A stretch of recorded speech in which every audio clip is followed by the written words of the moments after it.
And now it's time for The Catch, which takes you around the Great Lakes to hear from reporters about the issues they're covering.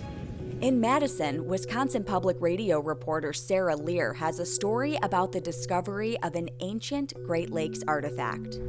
A team of archaeologists and divers pulled a 3,000-year-old canoe out of Lake Mendota in Madison. It's believed to be the oldest canoe ever discovered in the Great Lakes region, and the second to be found in Lake Mendota. Both were spotted by maritime archaeologist and scuba diver Tamara Thompson.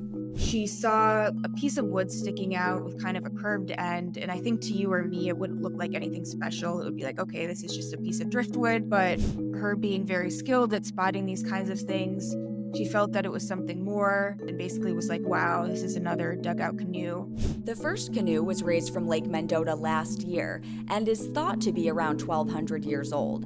Researchers believe both boats were made by ancestors of the Ho-Chunk Nation. The canoe that was just raised this year was probably made by hollowing out a single piece of white oak. Archaeologists believe it was mostly buried under the lake bed for the last 3 millennia. They did radiocarbon dating on a piece of it and discovered that it dates back to the year 1000 BC. The age of the canoe is part of the reason it took months of planning before archaeologists and divers could safely remove it from the water. It's very waterlogged. The archaeologist who first discovered the canoe actually said it now has the consistency of wet cardboard. So they had to be very, very delicate with it when they pulled it out of the lake. They actually pulled it out in pieces, so they didn't manage to keep it totally intact, but as part of the preservation process, they're expecting that they'll be able to put it back together. Sarah says the next stop for the canoe is the State Archive Preservation Facility in Madison, where it will undergo a 2-year-long preservation process.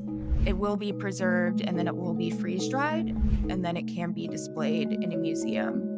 In the meantime, researchers with the Wisconsin Historical Society and the Ho-Chunk Nation are already working on plans for a comprehensive search of Lake Mendota to see what other relics might be hiding there.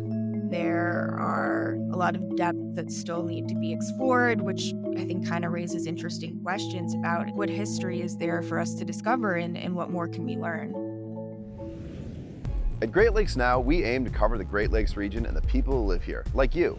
Please follow us on social media, subscribe to our YouTube channel, and sign up for our newsletter at greatlakesnow.org.